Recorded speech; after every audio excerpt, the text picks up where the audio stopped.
So I don't even know if I'm going to do anything with this, but I've been thinking about Firewatch. I just recently completed my playthrough of it, uploaded all the videos, and if you watched any of that series, you know that I was suspicious until the very end about Delilah. And the more I think about it, the more I'm still very suspicious. I don't think everything was answered. I don't think she's in the clear. I think she very much, in fact, knows way more than she's letting on. I'm not trying to implicate her in any grander scheme regarding Brian's death. We already get a pretty clear-cut thing of the guilt she feels and how she feels responsible for A, knowing he's there and not reporting it, and then B, having an easy opportunity to just verify that he's there, which would have also gotten him taken out of there, and she declined again because she enjoyed his company. She had a bit of a friendship with him, and I think actually had a bit of a maybe even relationship of sorts with Ned. Now, why would I say that?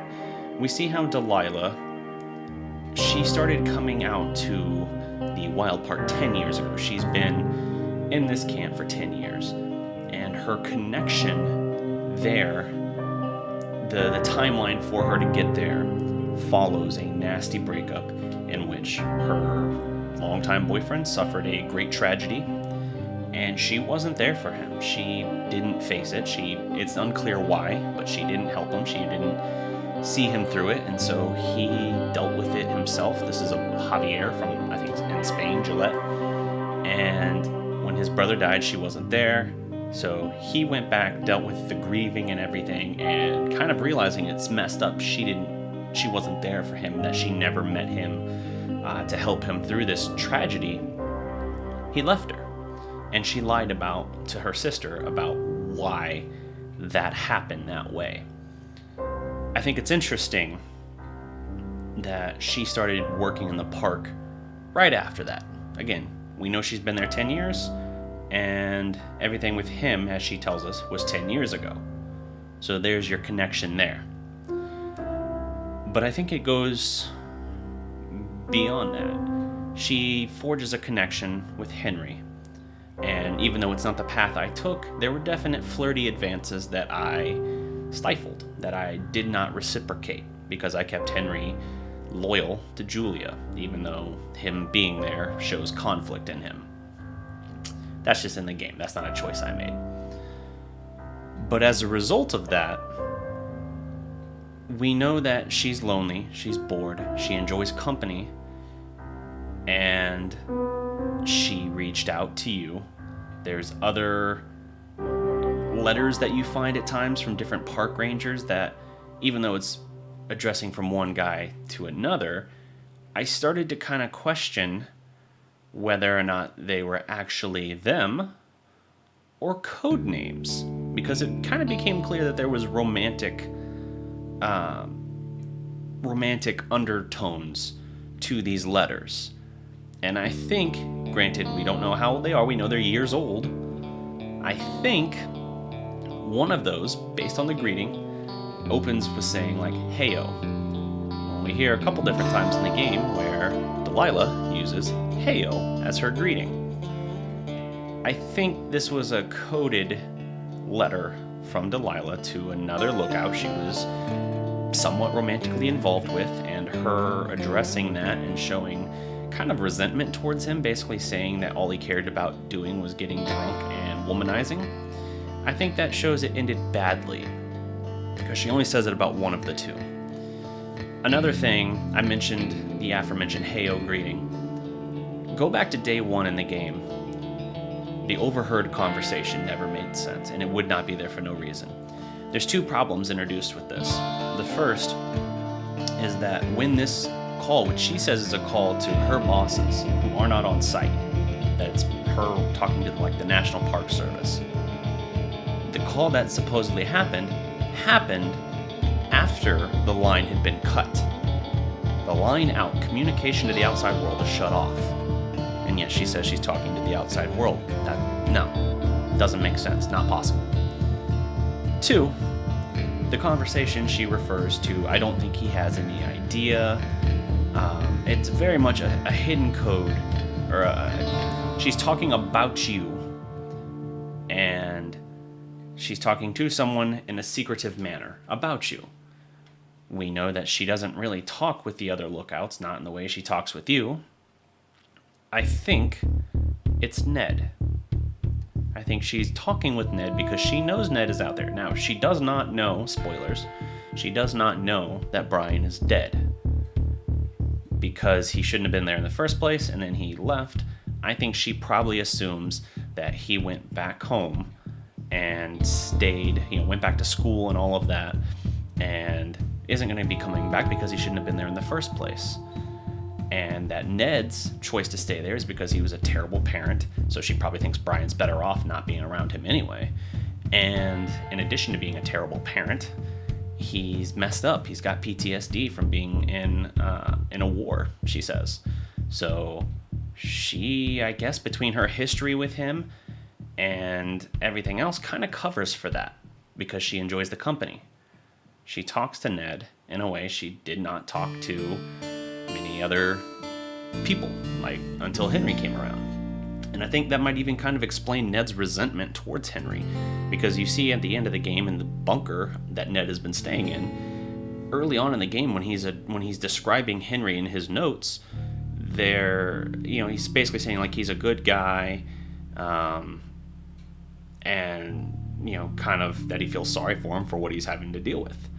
Well, we know Ned finished reading all of his books and had no entertainment, so he just started dropping in on conversations. That's how he overheard that, and he talked about how, like, Delilah in particular, he understands how Brian took a liking to her, and because she's like a record you don't have to turn over, she's entertaining and enjoyable in that way. And I think that's why he was listening to the conversation, and then I think he got jealous. Whether or not he had a romantic history previously with Delilah, or simply wanted one, developed those feelings over time, being the only person he hears talk, and that he's around, and she's flirty, she's funny, she's a very interesting person. I think it drew him to her, whether or not those feelings had history rooted in them, or it was reciprocated or not. I think he had feelings for her, and so you see a turn in how he starts in his notes addressing Henry. They become much more bitter, jealous, and I think that's what leads him in the situation. The first day he appears to Henry sees Ned. Now it's a silhouette of Ned, but Ned, I think. So let me rewind a little bit. After you find that the line has been cut, connection to the outside world's gone, Delilah tells you to find the girls, trash their campsite. Okay, little unethical, but okay. First of all, how would the girls get up there? That pole's 20 feet tall. They're teenage girls, and they wouldn't have any idea that connection would do anything to Henry or inconvenience any of their operations, and it seems awfully petty for just getting onto them about using fireworks in the national park. I think it's because Henry saw Ned thinking that he was completely seen in the clear and that his cover was blown, started trying to limit the possibility of any kind of investigation. And so he cuts off connection with the outside world to buy him time. He goes, and this is after Henry had the interaction with the teenage girls. Delilah says, go trash the camp. When Henry gets there, the camp has already been trashed. And that would seemingly indicate that, here's Ned following through with what Delilah wanted. Now, I don't think that Delilah actually instructed Ned. I think Ned just listening to the conversations and her not knowing that he's necessarily listening to it or transcribing, I think he took it upon himself to do that, but I also think it's a case of happenstance. There's notes in the bunker when he addresses the situation with the teenage girls wherein he indicates, based on the claw marks on the nearby tree, that a bear, Mama Bear, which is referenced at a different part of the game right before he knocks you out, had come back. And so I think he took the opportunity. I think he basically made the determination, leaving the cut line, came back, trashed Henry's tower, threw the typewriter out the window, took his sheets, and then when he got to the girls' camp, when he found it, because, again, following with what Delilah wanted, so when Henry was at the cut line, he was probably actively at Henry's tower, his old tower, trashing it, and then heard where the girls were, roughly, and to fuck up their camp. So he goes, finds it trashed already by the bear, and basically adds in these little hints. You know, he adds the sheets there to make it seem like the girls were implicated there. He had taken the girls, you know, they stripped down. They were skinny dipping when they first were introduced. So he took a pair of the panties and put the indicator there. He's trying to wrap it up where Henry is just going to think like, oh, it's all self-contained. It was just the girls messing with me, and, you know, now they're gone. Fine. But the girls go missing. Now, as we find out later in the game, it's not because of any nefarious reason. It's not even because they're dead. They just, you know, they were dumb kids running off, doing things, not keeping people in the loop of where they were. So they turn up eventually.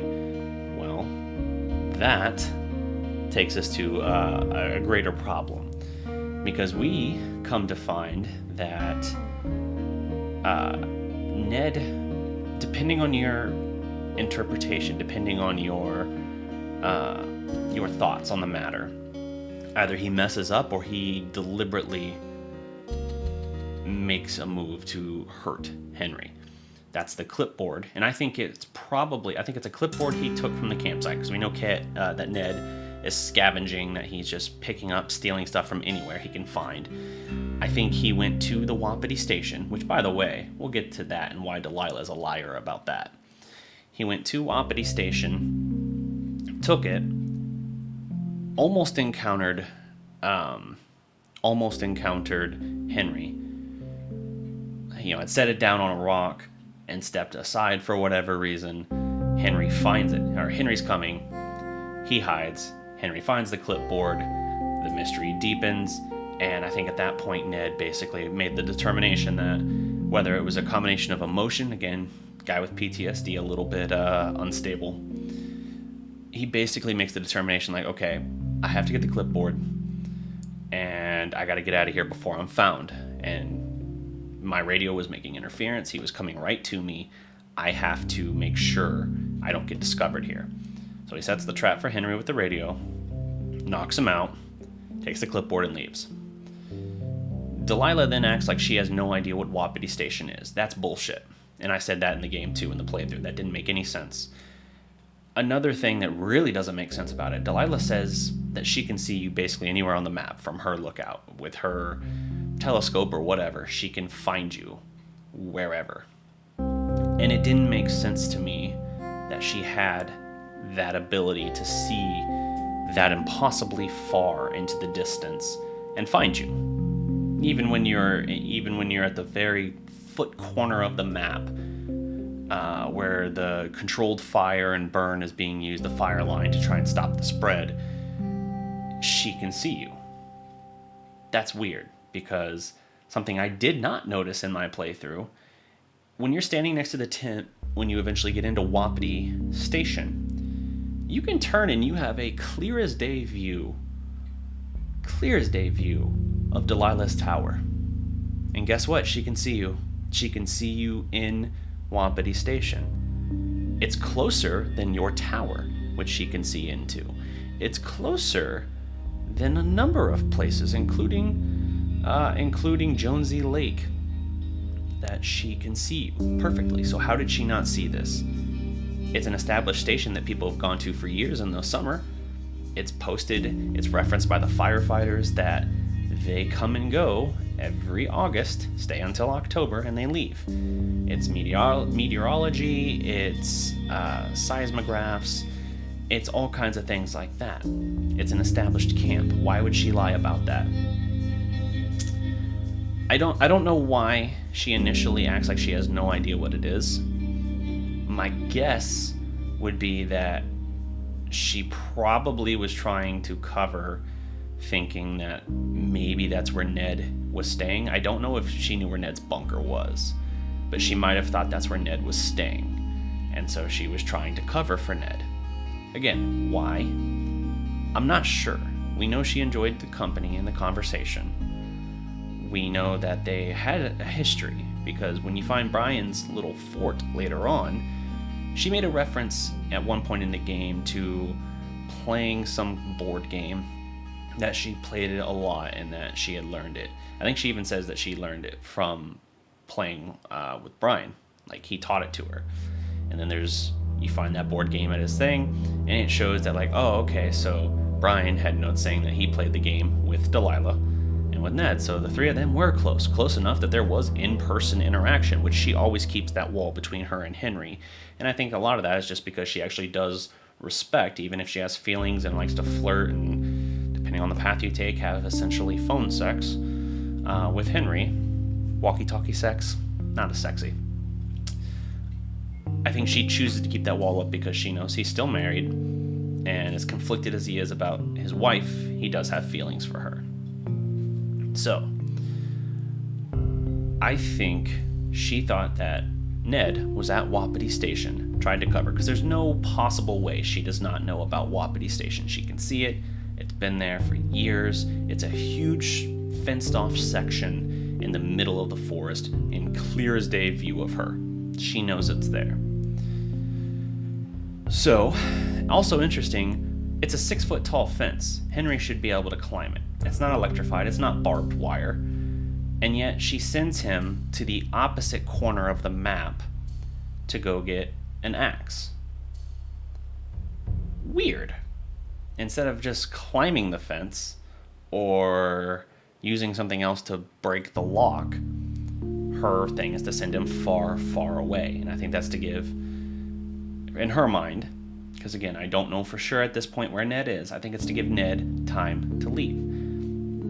Another thing, and I called this out in the game too, when they start talking about how someone's been listening to their conversations, and she starts talking about the walkie-talkies being tapped. That makes no freaking sense. At all. Walkie-talkies are a frequency. Anyone who jumps on your frequency within that range gets the signal. That's it. You don't wiretap a walkie-talkie like you wiretap a phone. And she says that she sent you. So she tells you to stay in your tower all morning. Stay there all morning, and until she contacts you, don't go out. She then sends you, to the bottom corner of the map, and you go there and you find in a new lockbox new to you. It's actually a very old walkie-talkie, which I think is also fitting. But it's another walkie-talkie to use instead. You just jump to the same frequency, but she's like, oh, this one's not tapped. And she says she did it. So it's roughly noon when she finally radios you. But the distance, it's implied that she took it herself, because you two are the ones wrapped up in this conspiracy. You're trying to hide stuff. And yet she went from her tower in the top corner of the map all the way to that one. That round trip is about 14 or 15 miles. It also runs right by your tower. And when I mean right by your tower, I mean like the path literally, you practically would have seen her walking out the window. You know, looked out the window and seen her walking that way. It's halfway, roughly, not even. So why would she have kept going? Why wouldn't she have delivered it in person if it was her? It's because it wasn't her. It was Ned with a radio he had. It was to clear your mind, to try and get you at ease again, because Henry was on the line of just thinking it was something with the frequency, and I think she tried to steer him away. Now, as far as their use of Wapiti, I think they're trying to throw Henry off of Ned's track, and I think they're trying to create this grandiose conspiracy involving scientists and studying their behavior and things like that. I don't know why Delilah is covering for Ned to this extent, because she does not know about Brian. That much is clear. I think she just understands she can get in a lot of trouble because she's knowingly doing all of this, that she's been doing this, and that as soon as he's caught, she's busted, and that she would at the very least lose her job, which she does like. She does like being out there every summer. So, that's my theory on that. They're trying to create this grandiose thing, this conspiracy to throw him off, and when they get the new walkies, it's to get him to open up a little bit more, calm down, and stop panicking and like really, really digging into it with the same fervor. So he went to Wapiti, saw what he saw, and I think then at that point there's another dynamic shift. I think Ned lures you into, because at this point he knows the conspiracy. If you go back, first of all, Ned set fire to the camp at Wapiti, and he did it because Delilah mentions it, which is weird because Delilah's job is literally to watch for fires, and yet she's the one instructing you to burn it down. I think they're trying to cover up the stuff. You see in Ned's bunker later on drafts of the notes that Henry found, the ones that are like the reports on him and Delilah. You find drafts of those written from on a typewriter in Ned's bunker. And I think the implication is that Ned, he planted that stuff, but he wants to burn the evidence before you can investigate it any further, because if you keep digging, you'll find out that 90% of what's here has nothing to do with any of this. So it's a problem because, one, the fire is out of control. They're going to have to evacuate. And two, you're going to go back eventually, report this about this conspiracy theory and these scientists, and there might be an investigation. And so I think Ned uses the tracker to get you the key to the cave, which he had or found. I think he just had it. It was lost 3 years ago. That's around the time that happened with them. And the implication is that, and this is where I was confused. I was like, why is he directing me here? Why does he want me to know? He knows he has the key. He's going to lock you in. The door locks behind you. He's going to lock you into the cave. And because you had to use your axe, which you just happen to still have, to knock down a rock wall, basically, to escape, he wasn't trying to show you Brian's body to somewhat atone or face what he did, even just to one person. He wanted you to rot. He wanted you to be left down there and die, and I don't think Delilah had any idea about that. I think that was entirely Ned's plan, a desperation effort. And he doesn't know where his son's body is. I think he just knows his son fell to his death. No one would find him.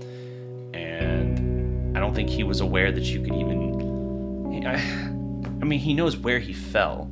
He could have just set a new anchor, basically, and gone down himself. So I don't understand that necessarily, but he thought that Henry would die down there, just like his son had, and that would be the end of it. Because Delilah's not going to say anything. Delilah would just think something happened to Henry in there, that he fell, or, whatever. Because she even says herself, it's a dangerous place, and there's a reason those keys aren't given out. I think that was the expectation. And yet, Henry did find a way out, and he did find Brian's fort, which I don't think Ned even knew about. That gave him the equipment to go back down and to find Brian's body. Kid's equipment broke, just like Ned would later cop to, and he fell to his death. He didn't like climbing, but his dad was trying to teach him, was trying to do that. And I think his dad just made a mistake in that regard. I don't think he was a good parent. And I think he did as I said in the gameplay, he kind of ran from the burden and the responsibility of what happened to Brian. He didn't want to be burdened and bothered with having to answer questions about what happened, face the fact that he failed as a father, and then go down there and get Brian for the purpose of bringing him back to the surface and then burying him. I don't think he could face that, and he ran from it. He chose to flee into the woods, literally become a hermit. And that's what he was going to do. But with this fire now burning, his expectation is twofold. The fire is going to burn up all the evidence of anything. And Henry, he was going to trap him in the cave to die, or he was going to have the plausible explanation that he somehow died due to the spreading fire. I think that was his expectation.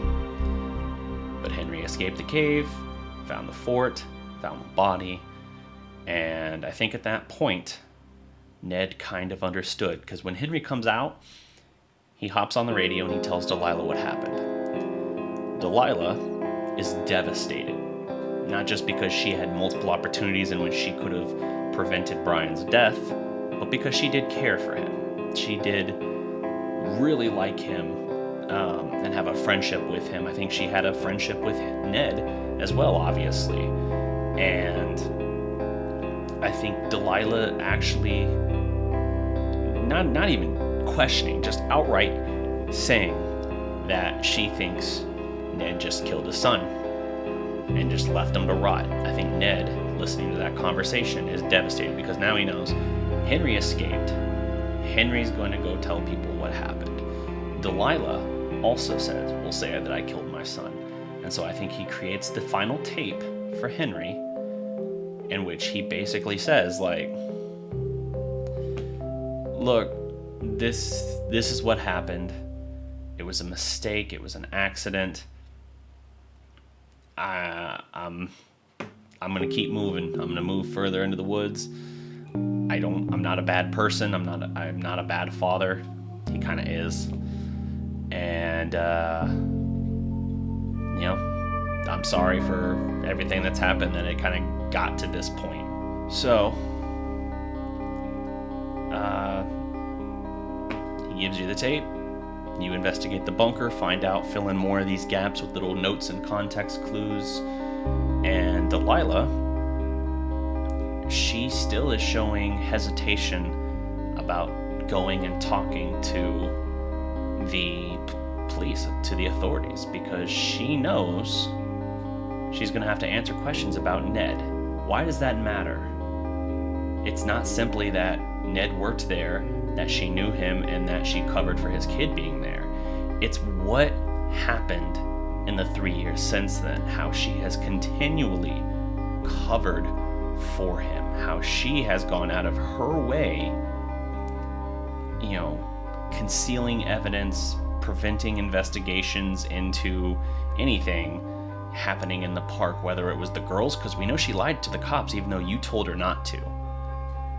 Why would she have done that? Because she didn't want people poking around to find Ned and her having to answer questions. I think that's what it all boils down to. Delilah was complicit in everything. She's an accessory, even if it's unknowingly in some of the more egregious matters. She could have prevented all of it from happening, and she didn't. And it's not just like, hey, I know I'm going to lose my job for talking about this. Because she's talking about, like, she's still debating, like, do I tell the police so they go get him, or not, because I don't want to have to answer questions about Ned. That's because she was in on it. She was in on his presence there. She was in on covering for him because she was lonely, because she had a connection with him. And whether it was romantic or not, I don't know. But yeah, there's a lot there that when I first played the game, I picked up on some of these things that didn't make any sense at all. And after a while, I had to start kind of saying, like, this can't just be continuity error. They worked on this game for a couple of years. This was a team of writers, and it's a good story, even at face value. You know, some people say, oh, it's anticlimactic, because they're anticipating, like, a big encounter with the murderer, this grandiose conspiracy, or, you know, at least something like to have happened to the girls where you find their bodies. None of that's the case. It's more understated. It's atmospheric. It envelops you into the story, takes you on this ride, and you figure it out as you go. And so, yeah, it might feel like anticlimactic, but it's more about the character arcs. And so that's why, in my case, in my playthrough, I took the opportunity. Delilah, her not wanting to see you, it's not just that she didn't want the shadow of a dead kid sitting between them. That's true, and I understand it. But it's also that she doesn't want you to dig further, that she doesn't want you to have time to consider and then question her about things that still didn't add up, just like I pondered those things.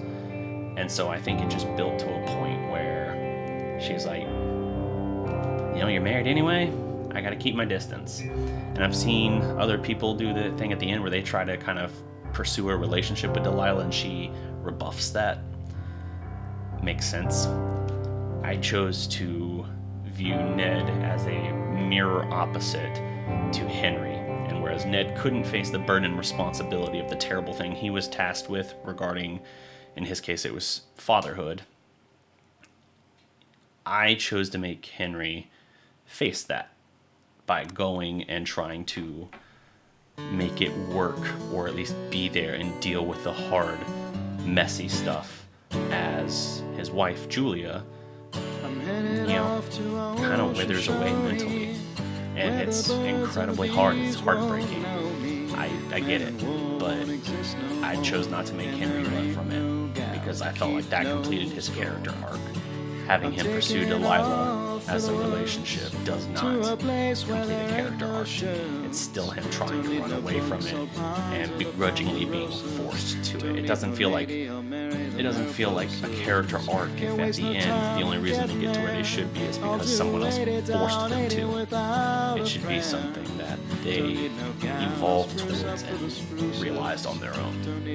So, I don't know. This was just a rambling, debating, trying to piece things together that didn't add up. And the more I thought about it, the more I kind of started to realize, like, Delilah was way deeper into this than she implied. She's absolutely covering things up, and you know, once you start to realize things that just make no sense, whether it's the walkie-talkies or how far she supposedly hiked to deliver the new walkie-talkie, which I think was really just an old walkie-talkie that Henry had, or that Ned had lying around, and that he delivered it, and she kept Henry in his tower to make sure they didn't like pass each other on the way. I think it makes a lot of sense, and that explains her reaction at the end too. So anyway, that's me rambling on for 30 minutes and change about how Delilah is very complicit in the darker elements and tragedy of Firewatch. I don't expect to do these kind of explanation videos often for the channel, but this was interesting to do as I pieced it together. And you know, after the fact, I looked into a couple other things as well, and it looks like I'm not the only one who started to piece this stuff together. So that was cool, going through and finding a couple little cliff notes that I wasn't even aware of. I said that the books I thought had some kind of symbolic nature to them, that they somehow hinted at a greater theme, or you know, were symbolic in some way towards the story. And that is the case. Just like on the surface level, you see these grandiose elements to the story that imply it's something bigger. There's these book covers that are extravagant and that, you know, are intriguing, and you're like, oh, it kind of mirrors that. But then the ones you really got to look at are the ones that are incredibly simple, don't even have cover art, but they tell you the author and the title. And if you look up the book and you see, like, knowing how the game ends, you're like, oh, okay, the elements from that kind of line up with this, like they mirror each other in some sort of way. Interesting. So that was cool seeing other people find that out, because I was speculating on it.